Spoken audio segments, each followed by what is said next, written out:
Now, coming to the implications which you mentioned later on of the New World Order vis-a-vis Islam. Islam, yeah. Now, I don't think it is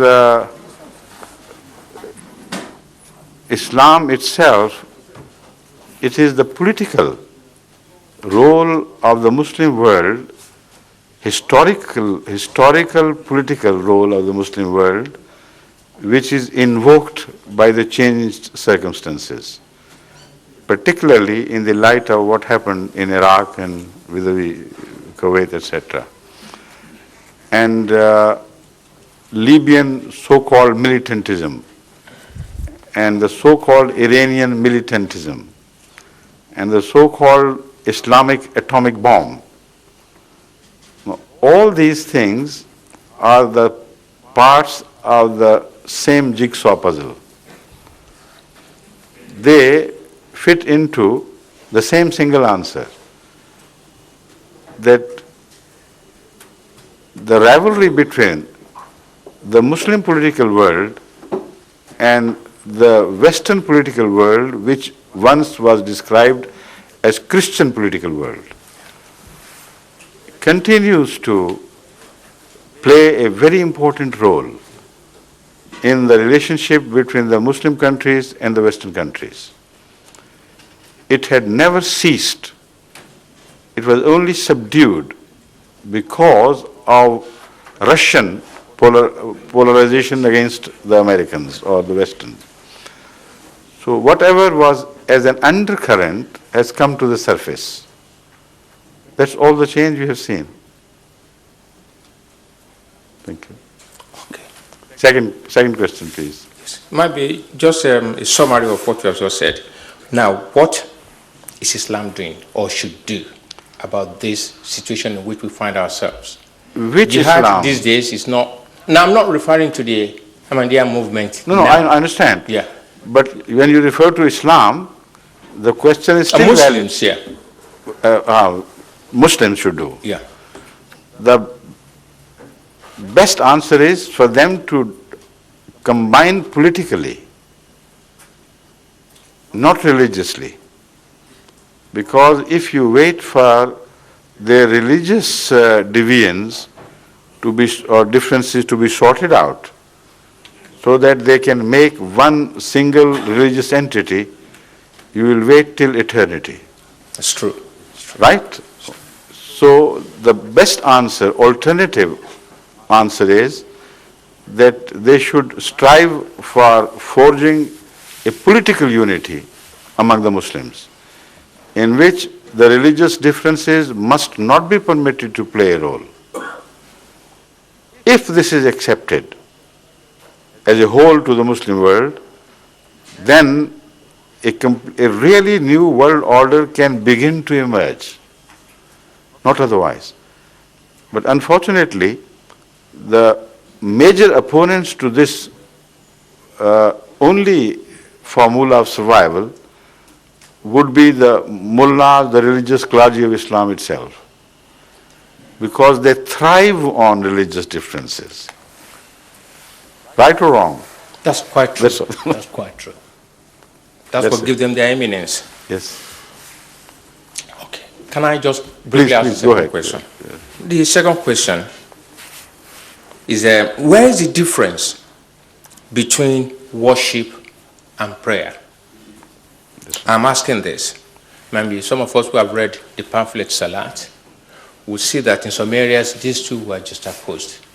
Whereas to my mind, the difference between worship and prayer is actually the basic difference between Islam and other religions.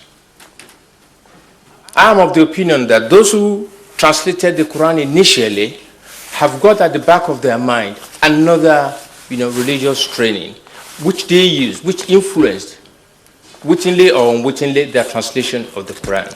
Right. Yes. Prayer, I think, is optional. Prayer. And worship? Worship is compulsory. When you talk about prayer, just use it in the ordinary day thing. If you have something, I can pray your office to please do such a thing. I have a request. But in Islam, there is the difference between Islam and other religions. If you believe in destiny, you may not pray. You may not ask God. If you ask God for anything, it's your choice. But you must worship Him. It is compulsory and it's stipulated. You got to do it 5 times a day. So and I think where lies the difference? Where lies the difference between Islam and other religions, as you said earlier? Is it in the area of worship or some other area? Oh, there are other areas. But when you talk about worship, Islam makes it compulsory that you must worship God. What about other religions? I've listened to other people saying, look, I'm going for morning prayer. We're going for evening prayer. And when you get there for the evening prayer or the morning prayer, all you do is, pray. But you don't pray and say, God, please give yourself money. You pray for yourself. You ask from Him. Worship is what He demanded you to give to Him. Nobody can give anything to God. No. But what He demanded is that I've created you to worship me. And you must worship. It's compulsory. Why?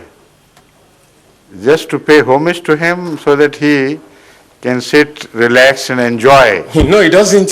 He doesn't eat salat. You see, the word worship is an English term. Okay, that's what I want to clarify. Yes.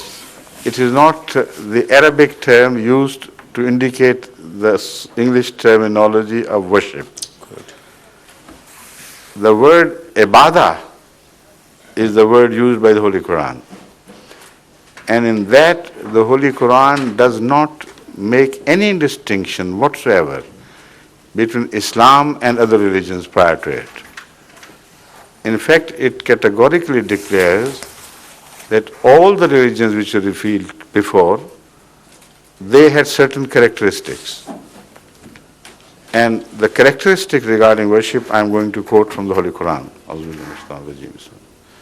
وَمَا أُمِرُوا إِلَّا لِيَعْبُدُوا اللَّهَ مُخْلِصِينَ لَهُ الدِّينَ وَنَفَعَ. And they were not ordered but to worship Allah. And yabudu, hunafa, with total dedication, having no ulterior motive of any sort which could divert their worship to other than God, even their own purposes. So worship is completely and totally dedicated to the memory of God.